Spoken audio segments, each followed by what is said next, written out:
तो देखिए, कोरोना की चेन तोड़ने के लिए लगे लॉकडाउन को 40 दिन से ज्यादा हो चुके हैं।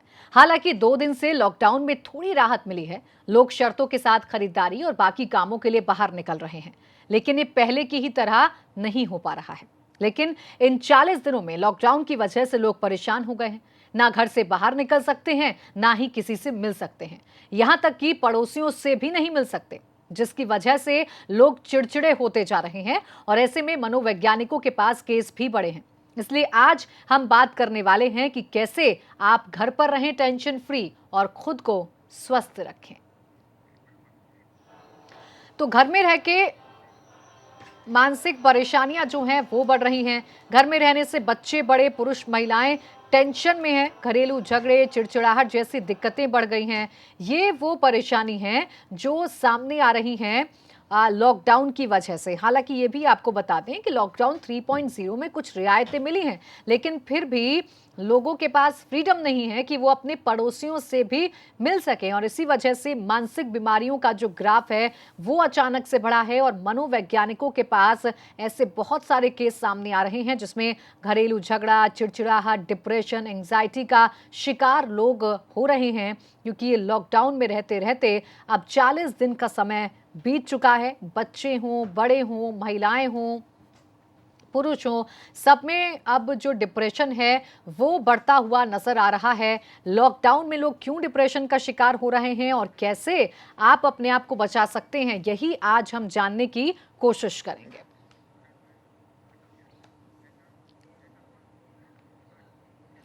तो कुछ इन्हीं सवालों के जवाब के लिए हमारे साथ खास मेहमान जुड़े हैं। हमारे साथ डॉक्टर दिनेश राठौर जुड़ चुके हैं, जो मेहता अस्पताल में डॉक्टर हैं। साथ ही डॉक्टर शिवानी मिश्रा भी जुड़ चुकी हैं।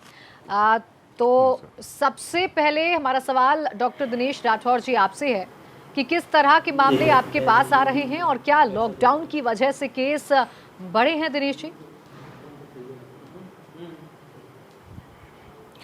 हाँ जी, नमस्कार। लॉकडाउन में बेसिकली क्या है कि human is a social animal, हम सामाजिक प्राणी हैं और हमारी जो बेसिक आवश्यकता होती है संवाद की, लॉकडाउन में संवादहीनता के कारण व्यक्तियों में तनाव बढ़ा है और तनाव के कारण उनके व्यवहार में बदलाव आया है जी। इस बदलाव में व्यक्तियों में चिड़चिड़ापन, उनका जो डेली रूटीन है वो डिस्टर्ब हुआ है, नींद का, सोने का, खाने का कोई समय निश्चित नहीं है। इसके वजह से बच्चों में, बड़ों में, इन सब में चिड़चिड़ापन आ गया है। चिड़चिड़ेपन के साथ साथ इनमें एक विश्वासहीनता, एक नाउम्मीदी भी है, जिसके कारण लोग तनाव में हैं और लोगों का भविष्य को लेकर भी बड़ी अनिश्चितता है। जी। और इस समय जो मानसिक भावनाएं लोगों में आ रही हैं, इसकी वजह से लोग अपने मूड्स पे कंट्रोल नहीं कर पा रहे हैं, गुस्से पे कंट्रोल नहीं कर पा रहे हैं, जिसकी वजह से डोमेस्टिक वायलेंस की भी घटनाएं देखने को मिली हैं।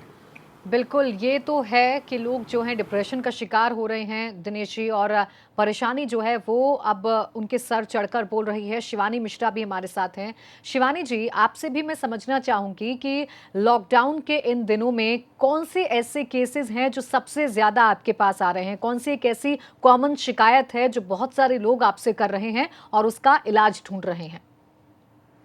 नमस्कार। देखिए, पैंडेमिक से हाई स्ट्रेस का कारण सबके लिए बढ़ रहा है, क्योंकि एक अनसर्टेनिटी है और इकोनॉमिक फियर्स भी हैं। बच्चे पूरे घर पे रह रहे हैं स्कूल के बिना पढ़ाई के।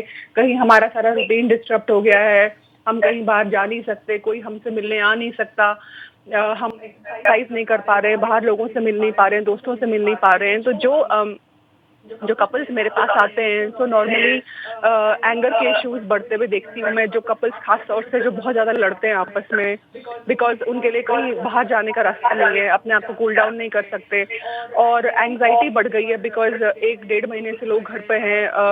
आपके अर्न करने के साधन कम हो गए हैं, जिनके जो लो इनकम ग्रुप वाले लोग हैं।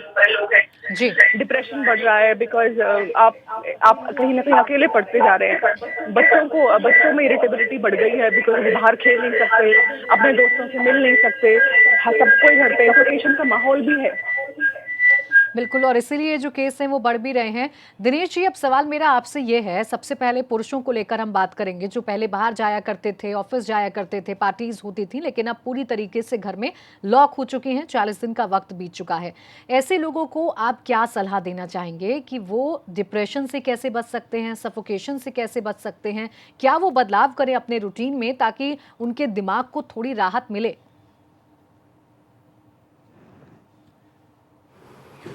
बिल्कुल।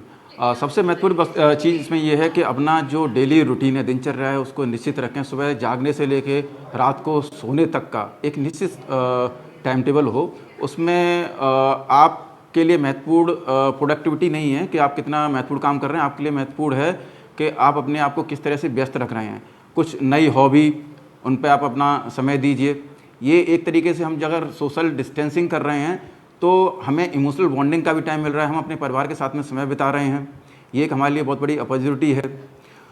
और इसके साथ साथ लोगों का कि नींद डिस्टर्ब हुई है, तो नींद ठीक आए इसके लिए स्लीप हाइजीन्स की चिंता करनी होती है। इसके लिए बेसिक एक फिजिकल एक्टिविटी, और उसके साथ साथ जैसे दिन में अगर अनावश्यक बेड पे लेट के जो लोग अखबार पढ़ते हैं, किताब पढ़ते हैं या फिर टीवी देख रहे हैं, उसको अवॉइड करें। जब सोना हो तभी हम बिस्तर का यूज़ कर रहे हैं, और रात को हल्के गुनगुने पानी से नहाएं, जिससे हमारा शरीर रिलैक्स हो जाता है। इसके साथ साथ सोने से करीब 3-4 घंटे पहले कोई भी जैसे चाय, कॉफ़ी ऐसा पदार्थ ना लें, क्योंकि ये मस्तिष्क को उत्तेजित करते हैं और नींद की शुरुआत में बाधा पहुंचाते हैं। इन सब चीज़ों की चिंता करनी है। और इसके साथ साथ क्या है कि संवाद, चूँकि हम हर मनुष्य का एक बेसिक आवश्यकता होती है, तो लोगों से जुड़े रहें। अगर वैसे संवाद नहीं होता तो सोशल मीडिया के जरिए जुड़े रहें। ऐसा देखा गया है कि जो लोग हमारे बुजुर्ग हैं और छोटे छोटे कामों के लिए दूसरों पर, रिश्तेदारों पर, मित्रों पर या पड़ोसियों पर या फिर अपने ड्राइवर नौकरों पर निर्भर रहते थे, आज सोशल आइसोलेशन में उनकी समस्याएं काफ़ी हद तक बढ़ गई हैं। और इसमें भी विशेष वो लोग जो पुरानी पीढ़ी की होने की वजह से टैक्स से भी नहीं थे, तकनीक के साथ में वो सहज नहीं थे, तो ऐसे लोगों की मदद करनी है उनको। अगर आप परेशानी में नहीं हैं तो आप कम से कम 10 लोगों को फ़ोन करें और उनके हालचाल पूछें। जब कोई व्यक्ति अपने मन के भाव व्यक्त कर देता है तो उसका तनाव काफ़ी कम हो जाता है। बिल्कुल, ये आवश्यक नहीं कि आप उसके लिए कुछ करें, लेकिन अगर हम उसके मन की भावनाओं को एक बाहर निकलने का अवसर देते हैं तो उसके लिए एक बड़ी मदद हो जाती है। देखा गया है कि ये जो तनाव और घबराहट है, ये जिस तरह से कोरोना संक्रमण की बीमारी है, ये जो तनाव है, घबराहट है, समाज में कोरोना से कम कंटेजियस नहीं है, कम इसका संक्रमण नहीं है। जी। हर व्यक्ति एक तनाव और घबराहट के माहौल में घुट रहा है आजकल। और एक और महत्वपूर्ण चीज़ है कि जो कोई मादक पदार्थ कभी जिंदगी में लिया होता है तो उसको ये अनुभव होता है कि मादक पदार्थ लेने की वजह से इस तनाव में थोड़े समय के लिए राहत मिलती है। ये हालांकि एक गलत तरीका है। अगर कोई समस्या है तो उसका सामना करना चाहिए। ये समस्या के सामने आंख बंद करने जैसा है, लेकिन लोग इस तरह की तरीकों का भी इस्तेमाल कर रहे हैं, तो लोगों को बीड़ी या अन्य मादक पदार्थों के लिए ललक तसड़ा इस स्थिति में बढ़ जाती है। से लोग जो हम लंबी लंबी लाइनें देख रहे हैं, ये लाइनें इसमें परेशान हो रहे हैं और फिर एक ऐसी बीमारी का शिकार वो हो जा रहे हैं जो आगे चल के गंभीर भी बन सकती है। शिवानी जी, ऐसे में ये भी आपसे समझना चाहूंगी, बहुत से ऐसे लोग हैं जो ये नहीं समझ पाते कि उनमें जो सिम्टम्स आ रहे हैं वो डिप्रेशन के हो सकते हैं, वो एंग्जाइटी के हो सकते हैं। तो कैसे लोग समझें कि इन 40 दिनों में उनके बिहेवियर में क्या बदलाव आया है, और ये बदलाव आया है तो उनको बीमारी हो सकती है, उनको मनोवैज्ञानिक कोई परेशानी हो सकती है? देखिए, जहाँ तक की बात करते हैं, डिप्रेशन में अक्सर ये देखा जाता है कि या तो आपको बहुत ज़्यादा नींद आती है या बहुत कम नींद आती है, आपका मन उदास रहता है, आपको मूड स्विंग्स रहते हैं, चिड़चिड़ापन रहता है, भूख या तो बहुत कम लगती है या बहुत ज़्यादा लगती है। आपको अगर बहुत ज़्यादा डिप्रेशन होता है तो आपको कभी-कभी मरने के विचार भी आते हैं, आपको रोने का मन करता है बहुत ज़्यादा, छोटी-छोटी बातें आपको चुभती हैं जो हम नॉर्मली इग्नोर भी कर देते हैं अब डेली लाइफ में। या आपको लगता है कि हमें लोगों से नहीं मिलना है, लोगों से मिल क्या करना है, एक उदासी सी रहती है, भूल जाते हैं बिकॉज फॉरगेटफुलनेस होती है आपको। और आपको लगता है कि जो चीज़ें आपको जो पहले एक्साइट करती थी, जो आपके इंटरेस्ट की चीज़ें थी, उसमें आपका मन हटने लगा है। तो ये सारे कारण डिप्रेशन के होते हैं। अगर आपको 2 हफ्ते तक की कंसिस्टेंट सिम्टम्स रहें तो आपको ये समझना चाहिए कि उस टाइम पे आपको एक मेंटल हेल्थ प्रोफेशनल की कंसल्टेशन की ज़रूरत पड़ सकती है।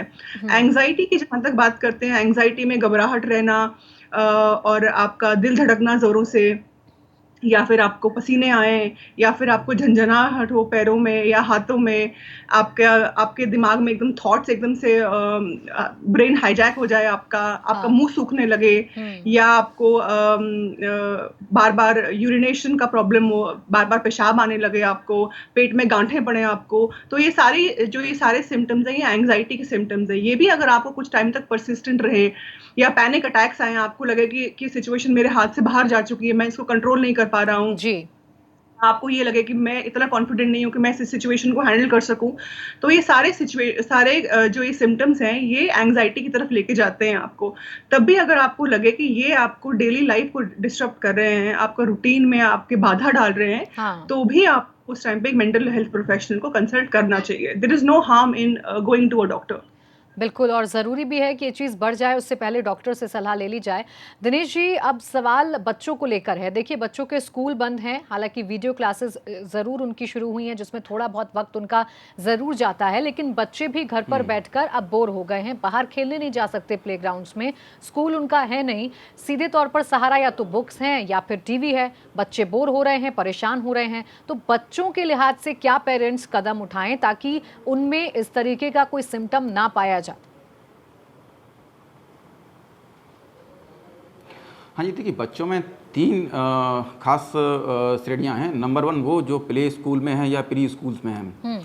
ऐसे बच्चे अपने जो डेली रूटीन के डिस्टर्ब होने की वजह से और कोरोना संबंधित अन्य जो गतिविधियाँ उनको समझने में सक्षम नहीं हैं, और उस डिस्टर्बेंस में वो थोड़े से चिड़चिड़े भी हो जाते हैं, और उनके खाने की और सोने का शेड्यूल अस्त व्यस्त हो जाता है। दूसरी वो कैटेगरी है जो स्कूल चिल्ड्रंस हैं, वो बाकी बच्चों की तुलना में थोड़े मैच्योर हैं, लेकिन परिपक्वता उनमें भी पूरी तरह से नहीं आई हुई है। ये स्कूल चिल्ड्रंस स्पेशली इसमें जिद करना, छोटी छोटी बात पे रोना, गुस्सा करना, और इनमें भी भोजन से संबंधित समस्याएं, समय से खाना ना खाना, समय से सोना ना, ये सारी शुरू हो जाती हैं। तीसरी कैटेगरी किशोरों की है। किशोर लगभग मैच्योर हैं, उनको कोरोना संबंधित सारी समस्याओं की पूरी जानकारी है, और ये स्पेशली वो बच्चे हैं जो करीब 11th या 12th में हैं और अपनी प्रतियोगी परीक्षाओं की तैयारी कर रहे हैं। जी। और ये अनिश्चित हैं कि उनकी जो कॉम्पिटिटिव एग्ज़ाम है कब होगा, उसकी डेट क्या होगी, या फिर अगर कॉम्पिटिटिव एग्ज़ाम हुआ तो किस तरीके से का मोड क्या होगा, ऑनलाइन होगा या उनको मैनुअल पेपर देना होगा, उनका नेक्स्ट सेमेस्टर या कॉलेज में एडमिशन कब होगा, किस तरीके से होगा। इस तरह की अनिश्चितताओं की वजह से तनाव होता है। तो सबसे पहली मेरी सलाह पेरेंट्स को ये है कि कोरोना से संबंधित जो भी जानकारी है उनको बिल्कुल सरल तरीके से सहज भाषा में बच्चों को अवगत कराएं। दूसरा, उनके साथ में एक क्वालिटी टाइम बिताएं। ये quality time non Covid time भी हो, इसकी भी चिंता करें। बच्चों को एक ऑफ स्क्रीन टाइम, एक सिग्निफिकेंट ऑफ स्क्रीन टाइम भी होना चाहिए। इसके साथ साथ बच्चों में जो हॉबियां हैं उनको तराशें। बच्चों को ये याद दिलाएं कि ये वो मौका है। जैसे देखिए, परीक्षा बेसिक तिथि निश्चित नहीं है, लेकिन परीक्षा होगी ये निश्चित है। कब होगी ये नहीं है, लेकिन होगी पक्का। बिल्कुल। तो और उसकी तैयारी भी आपको करनी पड़ेगी, उसका कोई रास्ता नहीं है। ये आपको एक तरीके से प्रिपरेशन लीव, एक स्टडी वैकेशन मिली है, आप उसकी तैयारी करिए और बेहतर तैयारी कीजिए। ये वो मौका है जब आप 16-16 घंटा पढ़ सकते हैं, इसमें कोई डिस्ट्रक्शन नहीं है। और ये मौका आपको हासिल हुआ है जो आपके पेरेंट्स, आपके टीचर सारा परिश्रम करके भी ऐसी स्थिति पैदा नहीं कर सकते थे। वो स्थिति जो स्पेशली हमारे जो स्कूल चिल्ड्रंस हैं उनके लिए सामने है। हाँ। तो ये मौका है, जितने अच्छे से तैयारी कर सकें उसके बिल्कुल, लिए बच्चों प्रयास को करें, उसकी पॉजिटिव चिंता करें, रखना इस है मौके को हाथ दिनेश से ना जी, जाने जितना मैं दें। समझ ये पाई ज़्यादा हूँ से ज़्यादा आपकी अपनी बातों तैयारी से करने का कि मौका उनको है। बताना है कि ये मौका कोई सज़ा नहीं है, ये आपको एक मौके के तौर पर मिला है, इससे आप अच्छे तरीके से इस्तेमाल कीजिए। शिवानी जी, एक और परेशानी है जो सामने आती है, क्योंकि बच्चों का ही ज़िक्र हो रहा है, टीनेजर्स का ज़िक्र हो रहा है। जब घर में झगड़े बढ़ते हैं, माता-पिता के बीच में झगड़े होने लगते हैं, तो बच्चों पर भी उनका बुरा प्रभाव पड़ता है, और ऐसे वक़्त में हम देख रहे हैं कि पति-पत्नी के बीच झगड़े बहुत ज़्यादा बढ़ गए हैं। तो उन सब चीज़ों को कैसे मैनेज किया जाए कि पति-पत्नी के झगड़े भी कम हों बच्चों के सामने और बच्चों पर भी अच्छा प्रभाव पड़े ऐसे वक्त में जब वो पूरी तरीके से घर में ही बंद हैं?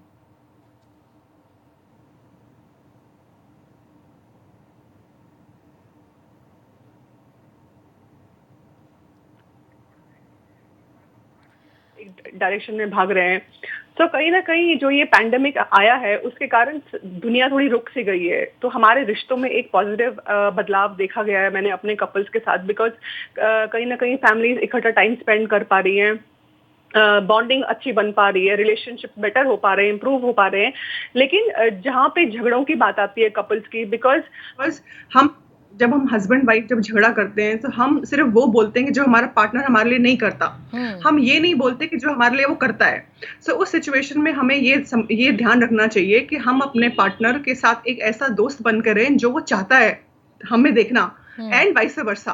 और जहां तक की बात होती है मैं ये कहना चाहूंगी कि आपको पूरे हफ्ते झगड़ने की जरूरत नहीं है। आप हफ्ते में 1 घंटा अपनी प्रॉब्लम्स को डिस्कस कर सकते हैं बिना अपने बच्चों के वहां रहते हुए। जी। और एट द सेम टाइम आप अपने बच्चों को ये भी अश्योर करिए कि ये एक टेम्पररी फेज है और हम इससे निकल के जल्दी बाहर आएंगे। अपने बच्चों को मोटिवेट करिए, जो उनकी फीलिंग्स है उनको एड्रेस करिए, बिकॉज हम जनरली अपनी फीलिंग्स की बात नहीं करते अपने बच्चों से, हम जब उनको सोल्यूशन दे देते हैं। समटाइम्स हमारे बच्चों को सोल्यूशन की जरूरत नहीं होती, उनको भी ये बैठ के सुनना पड़ता है कि वो क्या सोच रहे हैं, वो क्या समझ रहे हैं, उनकी क्या फीलिंग्स है इसके बारे में, और हम उनको अपनी फीलिंग्स भी बताइए। सो वो भी एक हेल्दी एस्पेक्ट होता है एक रिलेशनशिप को हैंडल करने का। और बच्चों के साथ गेम्स खेलिए, उनको अपनी डिसीजन मेकिंग में इन्वॉल्व करिए, छोटी छोटी डिसीजंस में, कि हम ताकि उनको ऐसा लगे कि they are also a part of the family, it is not only the husband and the wife. So उससे भी बच्चों की जो सेल्फ एस्टीम है वो बढ़ती है जो देखा गया है। सो ऐसी चीजें अगर हम करें रेगुलर बेसिस पे, और इससे इस कोविड सिचुएशन को निकलने में हम बेटर कोप कर सकते हैं। और कहीं ना कहीं हमें अपने पार्टनर को ये भी याद दिलाना है, या हमें अपने आप को ये याद दिलाना चाहिए इनफैक्ट, कि हमें अपने पार्टनर के साथ कंपैशनेट रहना है, सेंसिटिव रहना है, एक अच्छे दोस्त की तरह पेश आना है ऑन अ कंसिस्टेंट बेसिस। बिल्कुल, जो कमियां हैं उसे प्यार से बता देना है, ज़रूरी नहीं है कि लड़ाई झगड़ा करके ही उसे रिजॉल्व किया जाए। दिनेश राठौर जी, अब सवाल बुजुर्गों को लेकर भी है, क्योंकि बुजुर्ग भी एक तो उम्र का तकाजा हो जाता है, और दूसरा वो घर से बाहर नहीं निकल पा रहे हैं, उनको पूरे टाइम घर पर रहना है, उनमें भी बोरियत की स्थिति देखने को मिल रही है, और उनमें भी जो बीमारियां हैं वो तेजी के साथ बढ़ रही हैं, मानसिक बीमारियां। उनके लिए आप क्या सजेस्ट करना चाहेंगे?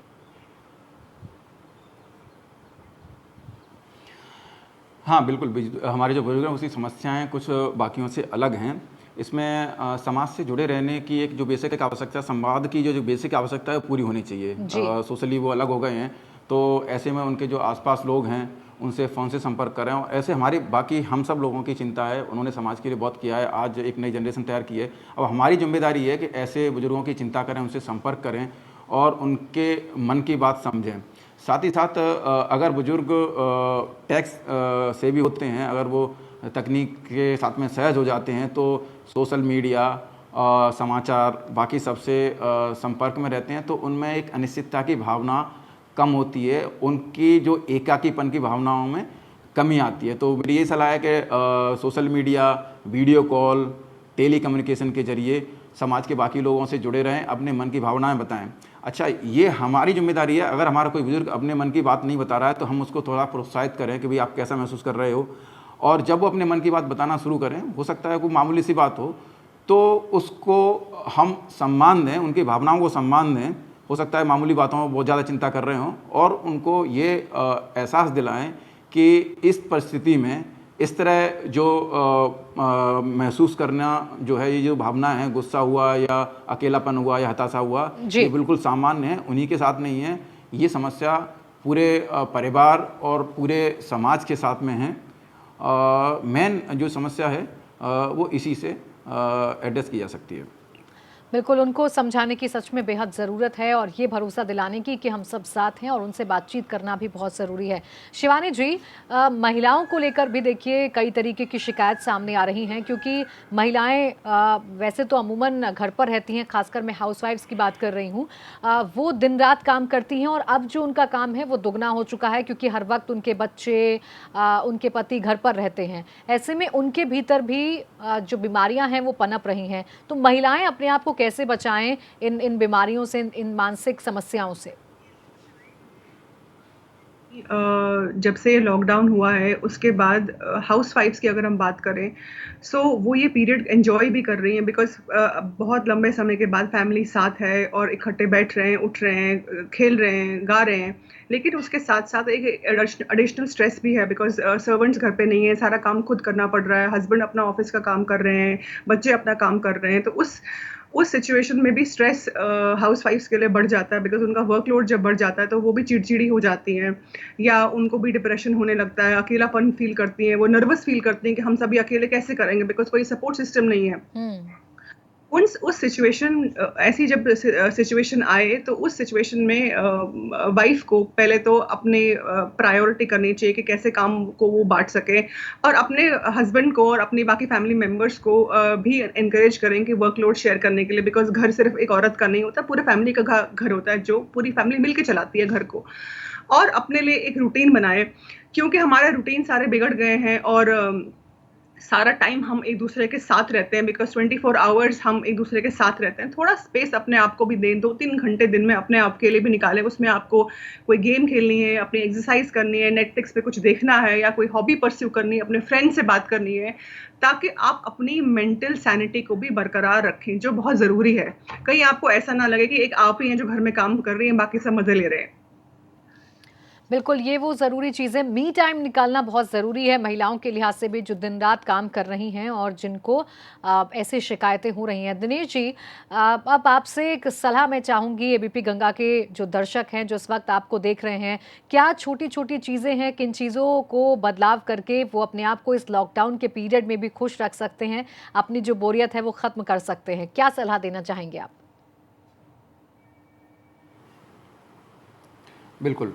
सबसे महत्वपूर्ण चीज़ है, हमारा जो शरीर है वो एक बायोलॉजिकल क्लॉक है। हमारा सोने और जागने के समय के हिसाब से हमारे हमारे शरीर के अंदर के जो कुछ केमिकल चेंजेस भी होते हैं, रासायनिक बदलाव भी होते हैं। तो हमें अपने दिनचर्या को बिल्कुल नियमित और अनुशासित करना होगा, तो तनाव काफ़ी हद तक कम हो जाएगा।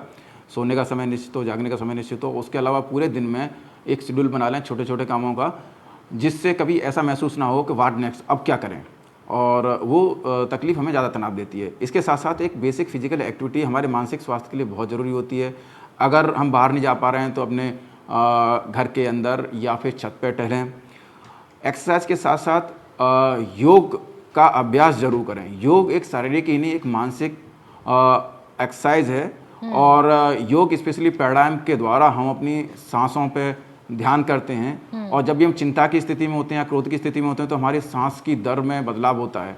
प्राणायाम के जरिए हम अपने तनाव और अपनी गुस्सा, अपनी बेचैनी को कंट्रोल करते हैं इस तरीके से। और जब हमारी मन में सकारात्मकता आती है तो हमारी इम्यूनिटी भी बढ़ती है, जो कि कोरोना की इन्फेक्शन की स्थिति में भी बड़ी सहायक होगी। इसके साथ साथ जिस स्लीप हाइजीन की मैंने बात की कि दिन के टाइम अनावश्यक ना लेटें, फिजिकल एक्टिविटी रहे, और शाम के टाइम चाय कॉफ़ी ऐसा ना लें जिससे नींद में बाधा आ सकती है। जी। और शाम को हल्के गुनगुने पानी से नहाएं, जिससे हमारा शरीर रिलैक्स होता है और एक अच्छी नींद आने में सहायक होता है। और इसके साथ साथ अपने मन की बातें लोगों से शेयर करते रहें। वो बिल्कुल लोगों दिनेश जी, के यानी हम मन घर की में बात ज़रूर हैं, लेकिन आप फिजिकल एक्टिविटी तो होती रहनी चाहिए, और साथ ही साथ जैसा आपने कहा कि शेयरिंग ज़रूर होनी चाहिए, बातचीत जो है, जो कम्युनिकेशन है वो नहीं टूटना चाहिए। शिवानी जी, यही मैं आपसे भी चाहूँगी कि आप भी कुछ ऐसे तरीके बता दें एबीपी गंगा के दर्शकों को, जो अपने घर पर हैं, इस लॉकडाउन का पूरी तरीके से पालन कर रहे हैं, वो अपने आप को रिलैक्स रख सकें, अपने माइंड को रिलैक्स रख सकें, और किसी बीमारी का, किसी नई बीमारी का शिकार वो ना हो जाए। जो पैंडेमिक है, इसमें पेन, अनसर्टेनिटी और ये अनफोर्सीन सर्कमस्टांसेस से हम सभी जूझ रहे हैं, और उसके कारण हम सभी एक जनरली एक हाई एज पे रह रहे हैं। तो इस सिचुएशन में हम जैसा कि डॉक्टर साहब ने बोला कि हम अपने फ्रेंड से बात कर सकते हैं, हम जूम पार्टीज कर सकते हैं, हम म्यूजिक सुन सकते हैं, हम डेट नाइट्स प्लान कर सकते हैं अपने पार्टनर के साथ, बच्चों के साथ, घर की सेटिंग में। अपने फ्रेंड से बात करिए, और फ्रेंड से बात करना सिर्फ ये नहीं कि मौसम कैसा है और कौन सी मूवी देखी तुमने, आप जहाँ पे आप अपने दिल की बात कर सके, जहाँ पे आप ये अपने फ्रेंड को बोल सके जिसके साथ आप सेफ फील करते हैं कि मैं ये फील करता हूँ, मुझे ऐसा एंग्जाइटी हो रही है, जहाँ पे आप अपने किसी एक इंसान के साथ अपनी नेगेटिव इमोशंस को शेयर कर सके, चाहे वो आपका पार्टनर है, चाहे कोई दोस्त है, या पेरेंट है, या कोई भी है। बिल्कुल। जहाँ पे आपको ये फीलिंग आए कि आपको कोई जज नहीं कर रहा। हम्म। उसके अलावा आप अपना एक रूटीन मेंटेन कर सकते हैं, जो भी आपको करना है। आप कोई अपनी जो आपका बहुत टाइम से कोई पेंडिंग है प्रोजेक्ट, आप कोई हॉबी नहीं कर पाए, कुछ नया कुछ सीख नहीं पाए या कुछ नया कुछ पढ़ नहीं पाए, जो भी हम्म। आप उसको भी परस्यू कर सकते हैं, बिकॉज़ ये टाइम बहुत अच्छा पीरियड है वो करने के लिए। तीसरा बात, अपने पार्टनर के साथ कंपैशनेट होने के साथ-साथ अपने ऊपर भी एक काइंडनेस आपको बनानी चाहिए कि हाँ, मुझे अपने लिए भी एक कंपैशन को क्रिएट करना है, मुझे अपने लिए भी एक काइंडनेस लानी है, मैं भी एक इंसान हूँ, self care and care for others. बिल्कुल, इन बातों का ध्यान वाक़ई में शिवानी जी रखना है और इन बातों का ध्यान अगर रख ले कोई भी इंसान तो इस लॉकडाउन का अच्छा इस्तेमाल किया जा सकता है। दिनेश जी, एक चीज़ और दर्शकों को बता दीजिए कि इस लॉकडाउन को सज़ा के तौर पर ना देखकर एक ऐसे पीरियड के तौर पर भी देखा जाए जो यादगार रह सकता है, जिसके ज़रिए कुछ अच्छा भी किया जा सकता है। तो उन लोगों को आप क्या कहना चाहेंगे जो इस लॉकडाउन को सज़ा समझ ले रहे हैं? बिल्कुल, ये जो लॉकडाउन है इसको सकारात्मक तरीके से लेना चाहिए। एक अवसर है अपने परिवार के साथ में मतलब इमोशनल बॉन्डिंग बढ़ाने का। ये एक मौका है जो हमारी पुरानी कुछ हॉबी छूट गई हैं, उन पे समय देने का। किसी को गाने का शौक होता है, किसी को पेंटिंग का शौक होता है, कोई भी आप अकेले में गाना गाइए। अगर आप बेसुरे भी हैं, कोई चिंता वाली बात नहीं है, आप अपने मन की बात कर रहे हैं। इसके साथ-साथ हम जो मानव इतिहास है उसमें बड़ी-बड़ी समस्याओं, बड़े-बड़े महामारियों से बाहर निकले हैं, चाहे वो तूफान हो, साइक्लोन हो, सारी महामारियों से बाहर निकले, प्लेग है सबसे बाहर निकले और हम इससे ही बाहर निकलेंगे। ये बिल्कुल ही टेम्परेरी सिचुएशन है और जिस तरह से अगर रात होती है तो सुबह भी निश्चित होनी ही है। तो इस टेम्परेरी सिचुएशन में हम अपने मन को, हम अपने दिनचर्या को संभाल के रखें, अनुशासन के साथ में रहें जी। और इसके बाद हम अपनी सारी क्षमताओं के साथ में पुनः राष्ट्र निर्माण के लिए जुट जाएं। बिल्कुल, जो मूल मंत्र है इस लॉकडाउन में वो है पॉजिटिविटी। बस ये समझना है कि नकारात्मकता आपको नहीं लानी है अपने अंदर। ये समझना है कि ये जो अच्छा पल है जो हमारे लिए आया है। शुक्रिया आप दोनों का हमारे साथ जुड़ने के लिए और हमारे दर्शकों को बताने के लिए कि कैसे लॉकडाउन वाले डिप्रेशन से बचा जा सकता है। इसी के साथ हमारी खास पेशकश में बस इतना ही। आप देखते रहिए एबीपी गंगा।